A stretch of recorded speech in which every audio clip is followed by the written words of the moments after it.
ಕೊಡಗು ಜಿಲ್ಲೆಯ ತಡಿಯಾಂಡಮೋಳ್ ಬೆಟ್ಟದಲ್ಲಿ ಚಾರಣಕ್ಕೆ ಹೋಗಿ ನಾಪತ್ತೆಯಾಗಿದ್ದ ಕೇರಳದ ಯುವತಿ ಶರಣ್ಯ ಕೊನೆಗೂ ಪತ್ತೆಯಾಗಿದ್ದಾಳೆ.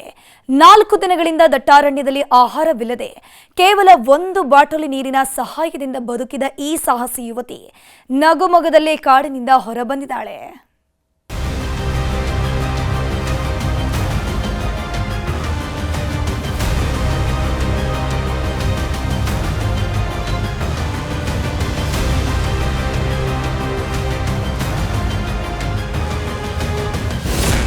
ನಾಲ್ಕು ದಿನಗಳ ವನವಾಸಕ್ಕೆ ಬ್ರೇಕ್. ಸುರಕ್ಷಿತವಾಗಿ ಸಿಕ್ಕ ಕೇರಳ ಹುಡುಗಿ. ದಟ್ಟ ಕಾಡು, ಸುತ್ತಲೂ ಕಲ್ಲು ಬಂಡೆ, ಅಲ್ಲೊಬ್ರು ಇಲ್ಲೊಬ್ರು ಬಿಟ್ರೆ ಜನರ ಸುಳಿವೇ ಇಲ್ಲ. ಇದು ಕೊಡಗು ಜಿಲ್ಲೆಯ ತಂಡಿಯಂಡಮೋಳ್ ಬೆಟ್ಟ. ಟ್ರೆಕ್ಕಿಂಗ್ ಬರೋರ ಪಾಲಿನ ಹಾಟ್ಸ್ಪಾಟ್. ಮೊದಲೇ ವಸಂತ ಮಾಸ, ಹೂಗಿಡಗಳೆಲ್ಲ ಚಿಗುರಿ ನಿಂತಿವೆ. ಹೀಗಾಗಿ ಪ್ರಕೃತಿಯನ್ನ ಕಣ್ತುಂಬಿಕೊಳ್ಳುವುದಕ್ಕೆ ಅದೆಷ್ಟೋ ಪ್ರವಾಸಿಗರು ದಂಡೆತ್ತಿ ಬರ್ತಾರೆ.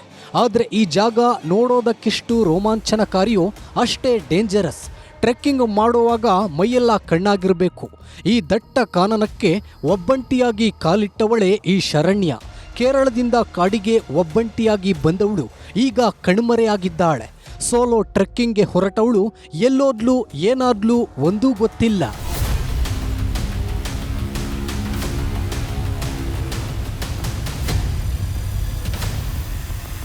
ಚಾರಣಕ್ಕೆ ಅಂತ ಬಂದಿದ್ದ ಶರಣ್ಯ ನಾಪೋಕ್ಲು ಹೋಮ್ ಸ್ಟೇಯಲ್ಲಿ ಉಳ್ಕೊಂಡಿದ್ಲು. ಮೋಳ ಬೆಟ್ಟಕ್ಕೆ ಹೋದವಳು ಅಲ್ಲೇ ಒಂದು ಟೀಮ್ ಜೊತೆ ಸೇರ್ಕೊಂಡು ಬೆಟ್ಟ ಹತ್ತುತ್ತಾ ಇದ್ಲು. ಸಂಜೆ ಆಗ್ತಿದ್ದಂತೆ ಎಲ್ಲರೂ ಟ್ರೆಕ್ಕಿಂಗ್ ಮುಗಿಸಿ ವಾಪಸ್ ಬಂದಿದ್ದಾರೆ. ಆದರೆ ಶರಣ್ಯ ಮಾತ್ರ ಯಾರ ಕಣ್ಣಿಗೂ ಬಿದ್ದಿಲ್ಲ. ಬೆಟ್ಟ ಹತ್ತಿದವರಿಗೂ ಈಕೆಯ ಸುಳಿವು ಸಿಕ್ಕಿಲ್ಲ. ಹೀಗಾಗಿ ನಾಪೋಕ್ಲು ಠಾಣೆಯಲ್ಲಿ ಪ್ರಕರಣ ದಾಖಲಾಗ್ತಿದ್ದಂತೆ ಪೊಲೀಸರು ಹುಡುಕಾಟ ಶುರು ಮಾಡಿದ್ರು. ಪೊಲೀಸರು ನಕ್ಸಲ್ ನಿಗ್ರಹ ದಳ, ಶ್ವಾನದಳ ಮತ್ತು ಅರಣ್ಯ ಸಿಬ್ಬಂದಿಗಳಿಂದ ಶೋಧ ಕಾರ್ಯ ನಡೆಯುತ್ತಿತ್ತು. 40 ಸಿಬ್ಬಂದಿಯ ಹೆಚ್ಚುವರಿ ತಂಡ ಡ್ರೋನ್ ಮೂಲಕ ಶೋಧ ನಡೆಸಿದ್ದವರಿಗೆ ಕಡೆಗೂ ಖುಷಿ ವಿಚಾರವೇ ಸಿಕ್ತು. 4 ದಿನಗಳ ಸತತ ಹುಡುಕಾಟದ ಬಳಿಕ ಪತ್ತೆಯಾಗಿದ್ದಾಳೆ ಶರಣ್ಯ.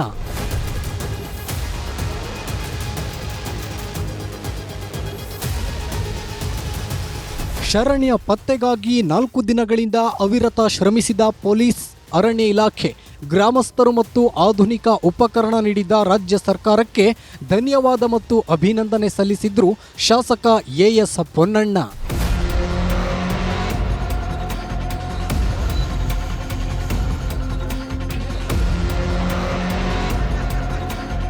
ಕೇರಳ ಹುಡುಗಿ ರಕ್ಷಣೆ ಬಗ್ಗೆ ಖುದ್ದು ಅರಣ್ಯ ಸಚಿವರೇ ಮಾಹಿತಿ ನೀಡಿದ್ರು.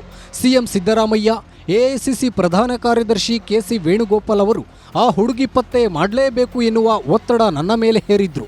ಹಾಗಾಗಿ ಎಲ್ಲ ವ್ಯವಸ್ಥೆಗಳನ್ನು ಬಳಸಿಕೊಂಡು ರಕ್ಷಿಸಿದ್ದೇವೆ ಅಂತ ಹೇಳಿದ್ರು. ಕೇರಳ ಮೂಲದ ಈ ಒಂದು ಮಹಿಳೆಗೆ ಪತ್ತೆ ಹಚ್ಚುವಂಥ ಪ್ರಯತ್ನ ಮಾಡಿ ಅಂತೇಳಿ ಹೇಳಿ ಭಾಳ ಸಲ ಮಾತನಾಡಿ ನಿಗಾ ಇಕ್ಕಿದ್ರು.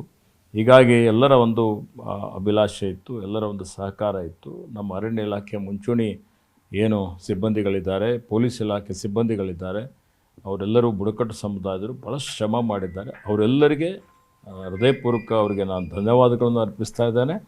ಅದೇ ರೀತಿಯಲ್ಲಿ ನಮ್ಮ ಹಿರಿಯ ಅಧಿಕಾರಿಗಳು ಸಹಿತ ಯಾರು ಕಂಟಿನ್ಯೂಸ್ ಮಾನಿಟರ್ ಮಾಡ್ತಾಯಿದ್ರು, ಪುಷ್ಕರ್ ಅವರು, ಮೀನಾಕ್ಷಿ ನೇಗಿ ಅವರು, ಬಿಸ್ವಜಿತ್ ಮಿಶ್ರಾರವರು, ಮನೋಜ್ರವರು, ಅವರಿಗೂ ನನ್ನ ಪರವಾಗಿ ಧನ್ಯವಾದಗಳನ್ನು ಅರ್ಪಿಸುತ್ತೆ. ಶರಣ್ಯ ರಕ್ಷಣೆಗೆ ಸಾಥ್ ನೀಡಿದ ಸ್ಥಳೀಯ ಬುಡಕಟ್ಟು ಜನಾಂಗಕ್ಕೂ ಸಚಿವರು ಧನ್ಯವಾದ ಹೇಳಿದ್ರು. Bureau report, news 18.